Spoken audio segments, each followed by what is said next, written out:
how to log in Hotmail account. So let's see in this video. Before moving forward, make sure to like this video and subscribe our channel. So let's begin.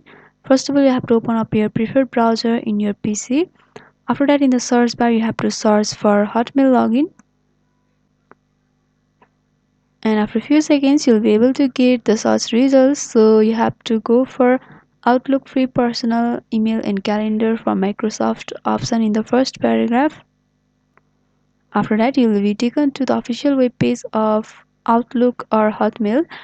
So in the right hand side, you'll be able to see the sign in option. So you have to simply go for it. If you are new to Hotmail, then you can also create a free account by clicking on the blue box in the left lower corner. After that, in this text box, you have to enter your Gmail ID, and you can also sign in with your security key, and there are also other sign in options.